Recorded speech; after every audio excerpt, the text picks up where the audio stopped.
Half leaf جو shirts ہوتی ہیں انہیں پہن کر نماز پڑھنے کی کیا شرعی حیثیت ہے؟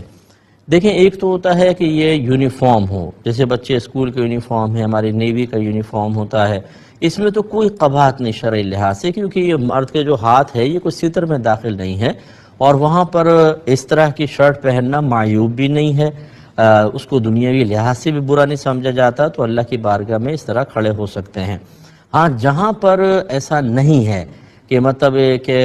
یونیفارم نہیں ہے اور باقاعدہ اتنی اونچی شرٹ پہننے کو برا سمجھا جاتا ہو معاشرے کے اعتبار سے، وہاں کراہت پیدا ہوگی۔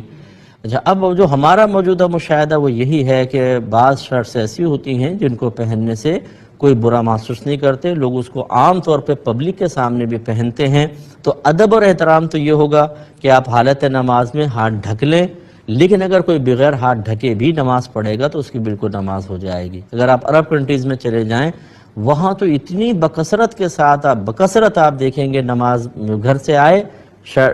ہاف شرٹ میں نماز پڑھ رہے ہیں،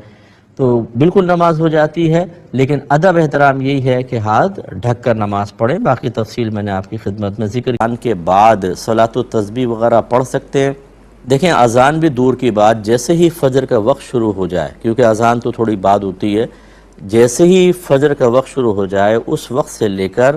اور پھر طلوع آفتاب تک صرف سنت فجر پڑھ سکتے ہیں، اور اس کے بعد فرض ہے، کوئی نفل سجدہ، نفل نماز وغیرہ نہیں پڑھ سکتے ہیں، اور صلاۃ التسبیح نفل نماز ہے تو نہیں پڑھ سکتے، آپ چاہے کتنا ہی ٹائم باقی ہو۔ ہاں، قضا نماز پڑھ سکتے ہیں، کیونکہ نبی کریم صلی اللہ علیہ وسلم نے نفل سے منع کیا، اور قضا یا تو فرض کی ہوتی ہے یا واجب کی ہوتی ہے، لیکن وہ پبلک کے سامنے نہیں پڑھیں گے، وہ جیسے آپ گھر میں پڑھیں اور پھر مسجد میں جا کر آپ سنن پڑھ کے اور فرائض وغیرہ ادا کر لیں۔ اور باقی جو ذکر الہی وغیرہ ہیں، قرآن پاک کی تلاوت ہے، اذکار الہیاں ہیں، وہ آپ بالکل کر سکتے ہیں۔ نفل نماز پڑھنا منع ہے، نفل سجدے کو سرکار نے منع فرمایا۔ ہم کہیں سفر کا ارادہ رکھیں اور شہر کی حدود سے باہر نکل کر کم از کم 92 کلومیٹرز دور جانے کا ارادہ ہو، تو باہر نکلتے ہی پھر کون سی نماز پڑھیں گے؟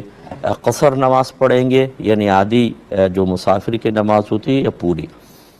دیکھیں، اگر تو آپ کا شہر کی حدود سے آپ باہر نکل گئے اور 92 کلومیٹرز دور جانے کا مستقل ارادہ ہو، لگاتار بیچ میں کہیں رکنے کا ارادہ نہ ہو، تو جیسے ہی آپ باہر نکلیں گے شرعی مسافر ہو گئے، اور شرعی مسافر ہو گئے تو پھر جب آپ نماز پڑھیں گے تو قصر نماز پڑھیں گے، اور یہ قصر 4 فرضوں میں ہوتی ہے، بس ظہر، عصر اور عشاء کے 4 فرض 2 کر کے پڑھیں گے،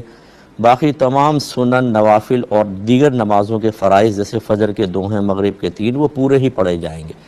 اگر ٹائم ہے تو پھر سنن نوافل پڑھ لیں، اگر ٹائم نہیں ہے تو مسافر راستے میں سنن نوافل وغیرہ چھوڑ سکتا ہے۔